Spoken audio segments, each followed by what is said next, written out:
এই ৬ ধরনের মানুষকে কখনো বাড়িতে আমন্ত্রণ জানাবেন না। কি বলছে চাণক্য নীতি? চলুন জেনে নেওয়া যাক।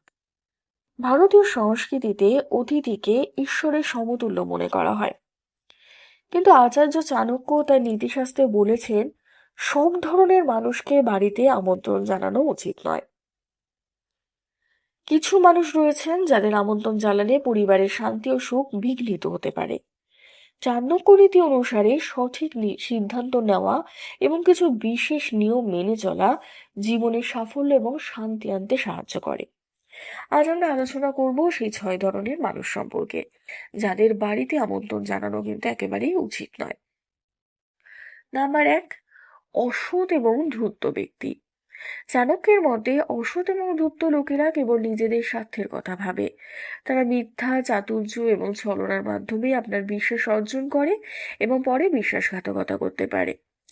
এই ধরনের লোকেরা আপনার পরিবারের সদস্যদের সঙ্গে অসদাচরণ করতে পারে এবং আপনার সম্পদ হাতিয়ে নেওয়ার চেষ্টা করতে পারে।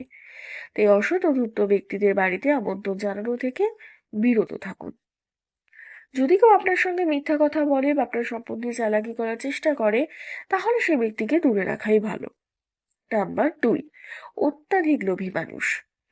লোভ এমন একটি গুণ যা মানুষের সব ভালো গুণ নষ্ট করে দেয়। যার মাত্রাতিরিক্ত লোভী, তারা সুযোগ পেলেই আপনাকে ঠকাতে পারে। এই ধরনের ব্যক্তিরা আপনার অর্থ, সম্পদ বা মূল্যবান জিনিস হাতিয়ে নেওয়ার চেষ্টা করতে পারে। তাই লোভী ব্যক্তিদের কখনোই নিজের ঘরে আমন্ত্রণ জানানো উচিত নয়।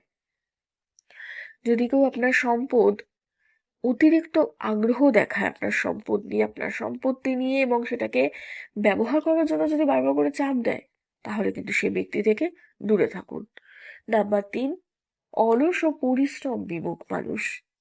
চাণক্য মনে করতেন অলস ব্যক্তিরা নিজেদের জীবনে উন্নতি করতে পারে না এবং অন্যদেরও সঠিক পথে চলতে নিরুৎসাহিত করে। তারা সবসময় অন্যের উপর নির্ভরশীল এবং সুযোগ পেলেই পরিশ্রম এড়িয়ে যায়। এই ধরনের ব্যক্তিরা আপনার পরিবারের সদস্যদেরও অলস করে তুলতে পারে। তাই অলস ব্যক্তিদের সঙ্গে বেশি ঘনিষ্ঠ হওয়ার, বাড়িতে আমন্ত্রণ জানানো থেকে বিরতই থাকুন। যদি কেউ সবসময় অন্যের উপর নির্ভর করে এবং নিজে কোনো কাজ করতে না চায়, তাহলে সেই ব্যক্তি থেকে দূরে থাকুন। নাম্বার ৪, সন্দেহপ্রবণ এবং কুচক্রী মানুষ। যারা সবসময় অন্যের উপর সন্দেহ করে এবং কুচক্র রচনা করে, তারা কিন্তু সমাজের জন্য অত্যন্ত ক্ষতিকর। তারা সম্পর্কের মধ্যে কিন্তু বিষ ঢালতে পারে এবং পরিবারে অশান্তি সৃষ্টি করতে পারে। এই ধরনের মানুষদের থেকে দূরত্ব বজায় রাখাই বুদ্ধিমানের কাজ। যদি কেউ আপনার পরিবারের সদস্যদের মধ্যে বিভেদ সৃষ্টি করার চেষ্টা করে বা অন্যের সম্পর্কে মিথ্যা কথা বলে, তাহলে কিন্তু সেই ব্যক্তিকে দূরে রাখুন। নাম্বার ৫, অন্যের ক্ষতি করে আনন্দ পাওয়া ব্যক্তি। কিছু মানুষ আছেন যারা অন্যের ব্যর্থতায় আনন্দ পান এবং সবসময় অন্যকে কষ্ট দেওয়ার চিন্তা ভাবনা করেন। চাণক্য পরামর্শ দেন যে এই ধরনের মানুষদের বাড়িতে আমন্ত্রণ জানানো উচিত নয়, কারণ তারা আপনার বা আপনার পরিবারের কোনো সদস্যের ক্ষতি করার ফোন দিয়ে এঁটে থাকতে পারে। যদি কেউ অন্যের দুঃখে আনন্দ পায় বা অন্যের ক্ষতি করার চেষ্টা করে, তাহলে কিন্তু সেই ব্যক্তিকেও দূরে রাখুন। নাম্বার ৬ এবং শেষ হচ্ছে, গোপন তথ্য ফাঁস করে এমন ব্যক্তি। বিশ্বাসযোগ্যতা হচ্ছে একটি সম্পর্কের মূল ভিত্তি। কিছু কিছু মানুষ আছেন যারা অন্যের ব্যক্তিগত তথ্য বা গোপন কথা ফাঁস করতে খুব ভালোবাসেন। তারা পরিবারের অন্তর্মহলের খবর বাইরে প্রকাশ করে দিতে পারে, যা সমস্যার সৃষ্টি করতে পারে। তাই এই ধরনের লোকেদের থেকে দূরে থাকাই ভালো। যদি কেউ আপনার পরিবারের গোপন তথ্য অন্যকে বলে বা আপনার বিশ্বাস ভাঙার চেষ্টা করে, তাহলে কিন্তু সেই ব্যক্তিকে অবশ্যই দূরে রাখুন। চাণক্যের নীতিগুলো আজও আমাদের জীবনে সমানভাবে প্রাসঙ্গিক। যদি সুখী ও নির্ঝঞ্ঝাট জীবনযাপন করতে চান, তাহলে কিন্তু এই ৬ ধরনের মানুষকে কখনোই নিজের বাড়িতে আমন্ত্রণ জানাবেন না, কারণ এরা কেবল অশান্তি ও বিপদ ডেকে আনে।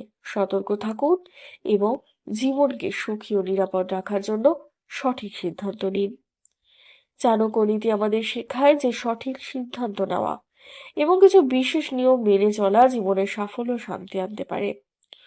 অসৎ, লোভী, সন্দেহপ্রবণ, ক্ষতিকর, বিশ্বাসঘাতক ব্যক্তিদেরকে দূরে রাখুন। এই নীতিগুলো মেনে চললে আপনি একটি সুখী ও শান্তিপূর্ণ জীবনযাপন করতে পারবেন। এই ভিডিওটি যদি আপনাকে সাহায্য করে থাকে তাহলে এটি শেয়ার করুন, লাইক করুন এবং আমাদের চ্যানেলটি সাবস্ক্রাইব করতে একদমই ভুলবেন না। জয় চাণক্য। ধন্যবাদ।